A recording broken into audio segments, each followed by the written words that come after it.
Quase pegando no sono, me ligam aqui da rádio. Barão, fique esperto, porque você pode ser convocado mais cedo, porque há possibilidade, tem boato de que o Lula pode ser preso e tudo mais. Todo mundo passou a madrugada, já tinha dormido já quase nada, né? Dias, né? O que deu credibilidade a esse rumor, né, Barão? O que deu credibilidade? O fato de que o blog da Cidadania, que é assinado pelo Eduardo Guimarães, ele acertou muito, ele foi muito preciso quando ele divulgou com alguns dias de antecedência a prisão coercitiva do Lula. Antes de começar a edição, quero pedir a você que considere apoiar o blog da Cidadania com vistas à última batalha deste país contra a extrema-direita, que já começou com o julgamento de Bolsonaro e só chegará ao fim ao término da eleição do ano que vem. Eu, Eduardo Guimarães, criei um site político em 2005, exatos 20 anos atrás, para externar minhas análises, mas eu era empresário da área de comércio exterior. Antes fora industrial, mas ao começar a falar publicamente de política, minha visão atraiu muitos leitores. O site se chamava Blog da Cidadania. Devido à minha visão de que o caminho para o Brasil era pela esquerda, atraí muito ódio. Meu trabalho atraiu a atenção do então presidente Lula no seu segundo mandato. Eis que em 2010, no dia 25 de novembro, participei de uma entrevista com ele no Palácio no Planalto. Em abril de 2014 também, em janeiro de 2016 no Instituto Lula, também em 2022 em um auditório, já na véspera da campanha eleitoral, em que ele votaria para o terceiro mandato também, e em 2019 também, quando ele estava preso. Fui o último jornalista a entrevistá-lo e no dia seguinte à entrevista ele foi libertado. Em 2017, fiz uma reportagem que mostrou que Lula seria alvo da 24ª fase da Lava Jato, seria preso e conduzido coercitivamente. Eis que a direita e sua mídia finalmente destruíram a minha vida profissional. Tive que parar minha empresa e então só me restava o site Blog da Cidadania para sobreviver. Esse site foi destruído pelo então governador João Dória, que me impôs uma indenização de R$50 mil corrigidos por um erro de uma pessoa que alimentava o site para mim com notícias. Tive que passar a viver do canal do YouTube e hoje eu luto para manter a minha filha, que é doente, e fazer meu papel como comunicador que o destino me impôs. Preciso da sua ajuda, da ajuda do público, para continuar o meu trabalho. Sua audiência e sua eventual doação me ajudarão a continuar o trabalho cujo mérito é reconhecido por 500 mil de inscritos e por importantes figuras da vida nacional. Eduardo, eu queria dizer para você o seguinte, olha, que a minha relação de amizade com você extrapola a sua relação de entrevistador. Você sabe que amigo a gente escolhe. E pessoas de caráter como você, ao longo desse tempo que nós nos conhecemos, você sabe que qualquer coisa que você precisar, você pode contar comigo.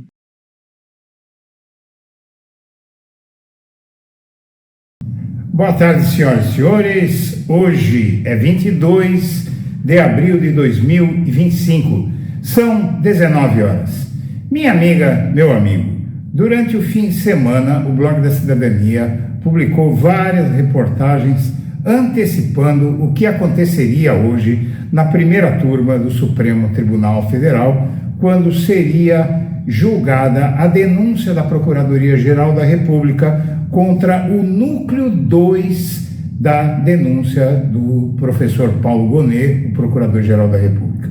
Muito bem, como o previsto foi um massacre, e precisava ser um massacre, talvez a palavra massacre não seja mais adequada, porque fazer justiça não é massacre, mas às vezes é necessário você massacrar uma praga que inferniza uma nação. E essa praga que inferniza a nação brasileira é a extrema-direita, que vem mentindo desbragadamente, distorcendo os fatos. Então, o ministro Alexandre de Moraes foi praticamente quem pilotou essas duas sessões do STF, duas sessões marcadas para o mesmo dia, uma começar às 9h30 da manhã e terminar por volta de 12h30, e a outra que começou às 14 horas e terminou por volta de 16h30. Então, no total foram pouco mais de 6 horas e meia de sessões do tribunal. No intervalo desse período, na live do Blog da Cidadania, feita hoje, eu apresentei a entrevista que eu fiz com o Lula na prisão em 2019, um dia antes de ele ser libertado. Não é? Eu e a minha amiga jornalista Meire Cavalcante, que à época trabalhava no Blog da Cidadania, fizemos essa entrevista lá na Superintendência da Polícia Federal, lá em Curitiba, e eu tenho 1 hora a entrevista e eu apresentei essa entrevista durante o intervalo e a live não parou. E eu comi o meu sanduíche em cima do computador. Bom, o fato é que, como previsto, minha amiga, meu amigo, foi desnudado o bolsonarismo. Mais uma vez, o ministro Alexandre de Moraes exibiu vídeos do massacre às sedes dos 3 poderes perpetrado pelo bolsonarismo, por aqueles milhares de bolsonaristas, cerca de 4 mil pessoas, que tocaram terror em Brasília, quebraram, e aí tinha cenas novas, atos de violência contra policiais, e enquanto o ministro Alexandre de Moraes de novo repetia: alguém está vendo alguma velhinha com Bíblia na mão? O que se via eram homens fortes, parrudos e muito violentos, promovendo quebradeira, falando palavrões, destruindo tudo que viam pelo caminho e agressões violentas a policiais, não é? E essa sessão do STF, com todos esses dados, com as provas que o ministro Alexandre de Moraes exibiu, que calaram o tal Sebastião Coelho, aquele advogado do Felipe Martins, que, na verdade, fez um escândalo no STF, na primeira turma do STF, no julgamento do Núcleo 1, não é? E saiu chamando todo mundo de arbitrário, xingando. Hoje ele estava bonzinho, ele tentou interferir de alguma maneira, diz que onde é que está a minuta do golpe, né, que ele deveria estar defendendo o cliente dele, e estava lá também defendendo o Bolsonaro no meio. O Sebastião Coelho, que esteve, inclusive, nas comemorações do golpe de 64 no Clube Militar do Rio de Janeiro, no 31 de março, recente agora, tá? Bom, o fato é que o ministro Alexandre de Moraes falou: você espera que você vai ver, e de fato ele mostrou todo o contexto da situação, mostrou onde é que aparece, onde é que entra a minuta golpista, mostrou, por exemplo, que a minuta golpista foi achada na gaveta do Jair Bolsonaro, não é? Mostrou áudios, vídeos, deixando claro que o Bolsonaro sabia do plano para assassinar o presidente Lula. E o próprio Alexandre de Moraes estava ali, e o Alckmin, coitado, né? Que eu não consigo imaginar alguém querendo matar o Alckmin.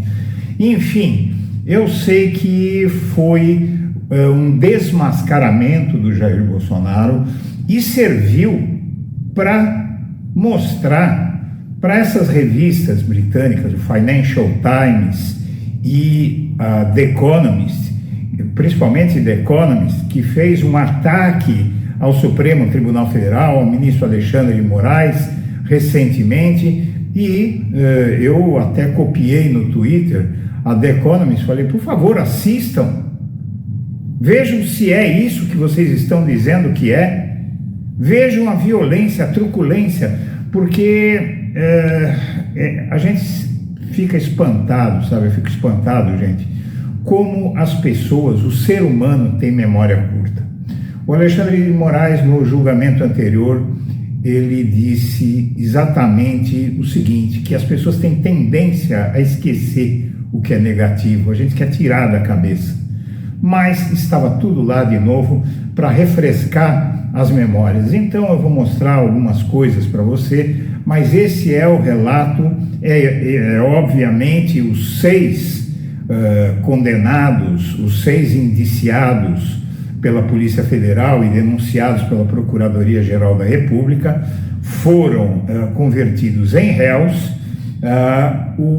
a sessão do STF, as duas sessões, elas se concentraram muito mais, acima de tudo, na ação da Polícia Rodoviária Federal de barrar os eleitores do Lula no segundo turno.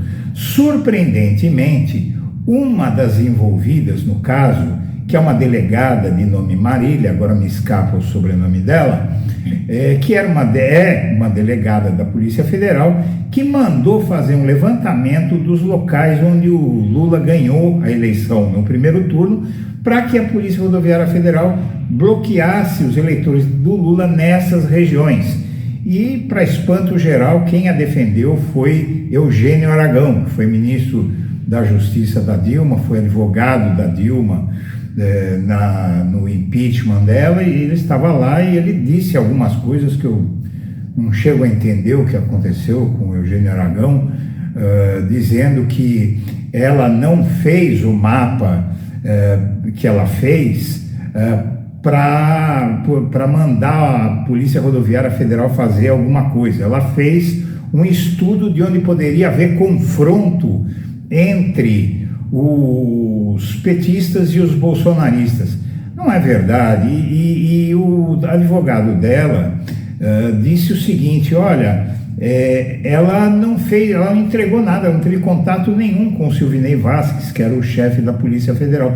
Realmente não fez porque não podia fazer mesmo. Não fez porque não podia fazer mesmo, porque quem pediu o estudo sobre onde o Lula ganhou no Nordeste para fazer lá as operações, onde o Lula ganhou no Nordeste no primeiro turno, para fazer nesses locais as operações para barrar os eleitores dele, foi o Anderson Torres, que era o ministro da Justiça, e que é o ministro da Justiça é o chefe da Polícia Rodoviária Federal, assim como é o chefe da Polícia Federal. Então, não tem sentido a defesa do Eugênio Aragão. Fiquei um pouco preocupado de ver alguém como o Eugênio Aragão defendendo aquela pessoa com aqueles argumentos pífios, que foram cabalmente desmontados pelo Alexandre de Moraes. O defensor do Felipe Martins chegou a dizer que é aquele que está causando lá nos Estados Unidos, quer fazer ação contra o Alexandre de Moraes por ter corrompido o FBI para fazer uma comunicação falsa de que ele teria entrado lá, tal. Ele disse o seguinte, que o Moraes estava querendo punir alguém por tentativa de golpe, e que não cabia punir ninguém por tentar dar um golpe. E o Moraes simplesmente explicou para ele o seguinte: olha, eu só posso punir quem tentou dar o golpe. Se o golpe tivesse sido dado e tivesse tido sucesso, eu não poderia fazer nada, todos nós estaríamos presos.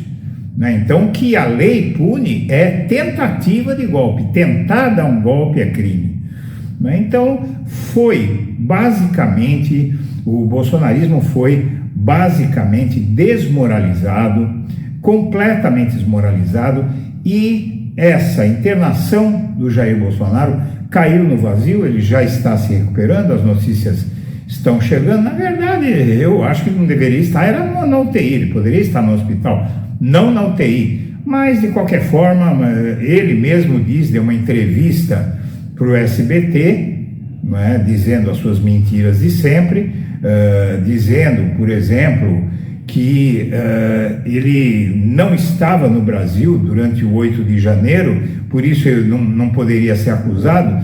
Então, se eu contrato um pistoleiro para mandar matar alguém e descobrirem que eu mandei matar, eu não vou ser penalizado porque eu não estava no local do crime, afinal eu contratei um pistoleiro para fazer o serviço para mim. Veja que é um absurdo, não tem lógica alguma o argumento do Jair Bolsonaro, e ele foi realmente desmascarado, todos os golpistas foram desmascarados, e essa ação penal deve correr muito rapidamente no Supremo Tribunal Federal, e inclusive devido às ameaças que o tribunal tem sofrido, o julgamento deve transcorrer mais rápido que o previsto. A sessão de hoje foi relâmpago, o Moraes tratou de desfiar o rosário. Ele falou, na segunda parte do julgamento, começou às 14 horas, ele falou das 14 às 16h10, e das 16h10 às 16h30, os outros 4 ministros subscreveram o que o Moraes falou. Então, na verdade, em 17 minutos, 4 ministros disseram apenas o seguinte: voto com o relator, voto com o relator, voto com o relator e voto com o relator. E com algumas brincadeiras no meio. Foi isso o que aconteceu nesse julgamento, e você vai ver algumas cenas desse julgamento agora, e agora é hora, daqui em diante, minha amiga, meu amigo, de fazer justiça nesse país e acabar com o bolsonarismo. Não com os bolsonaristas, com as pessoas, essas não. As que forem inocentes, que não tenham mais condição de fazer de novo o que já fizeram e que abram os seus olhos para o que estão tentando fazer com esse país. E aqueles que cometeram crimes, que vão para a cadeia. Agora, a ideologia bolsonarista, essa é preciso acabar com ela, porque é uma ideologia de extração neonazista. Vamos assistir esse resumo do julgamento. Novamente, é importante salientar que não há dúvida sobre a violência praticada em 2 dos tipos penais. Há necessidade de se comprovar grave ameaça ou violência à pessoa, e no vídeo exposto, e eu vou novamente colocar, porque nunca é demais nós recordarmos que o Brasil sofreu uma tentativa de golpe. Obviamente, cada um dos imputados e cada um dos denunciados terá toda a ação penal para provar que ele não participou. Mas não é possível se negar que houve no dia 8 de janeiro de 2023 a tentativa de golpe de Estado e que a materialidade é extremamente comprova, em virtude da sua violência, extremamente clara, com pessoas sendo agredidas, com pessoas sendo feridas, com o Supremo Tribunal Federal. Eu sempre faço questão de dizer aos nossos policiais judiciários aqui presentes que foram verdadeiros heróis naquele dia, naquela tarde, para não deixar ingressar aqui nos gabinetes, onde vários processos sigilosos ainda são físicos, e vários se contundiram gravemente.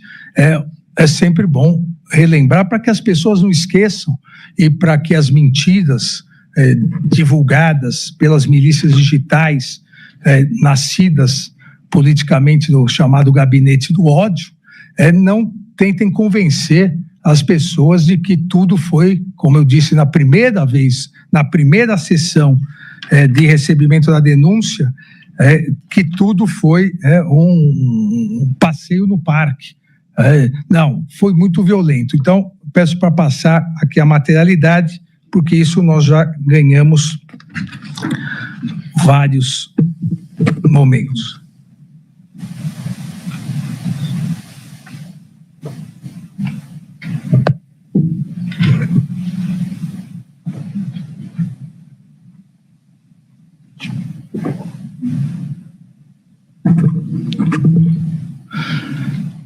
A denúncia faz também o encadeamento dessa violência que ocorreu no dia 12 de dezembro.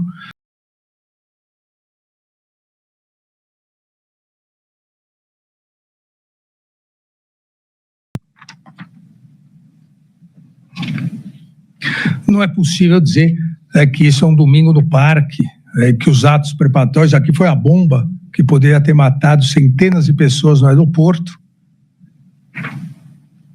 Todo também descrito como materialidade dos delitos.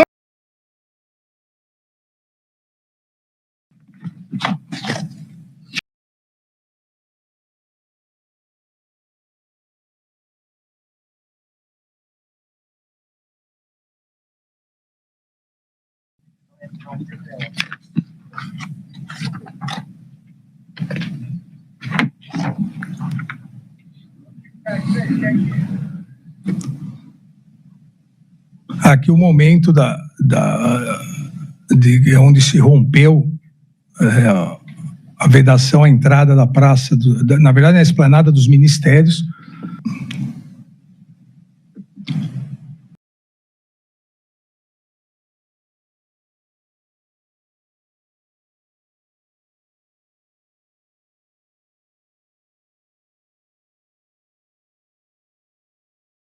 Aquele ataque no capacete, que a pessoa vai... Ele se deu após a queda. Eu caí, subi aquela lateral ali do Congresso, quando já estava na N1, que eu estava passando pelo gradil, que eu fui puxado novamente, aí eu estava me defendendo com o meu escudo. Nesse momento, eles estavam me arrastando pelo escudo. Eu resolvi soltar o escudo para que eu pudesse me defender melhor. Quando eu soltei o escudo, foi o momento que eu tomei um chute e fui jogada no chão. Aí, no momento que eu caí no chão, é que eu recebi o golpe com a barra de ferro na cabeça. Meu Deus.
Bem, essas imagens são aqui quando depois de muito tempo, e o ministro Flávio Dino acompanhou também de perto com o ministro da Justiça, depois de muito tempo chegou a Polícia Militar. Mas essas imagens sobre a materialidade, a gravidade dos delitos, essas imagens são muito importantes para que as pessoas não esqueçam da gravidade do que ocorreu dia 8 de janeiro, da gravidade que é tentar acabar com a democracia no Brasil.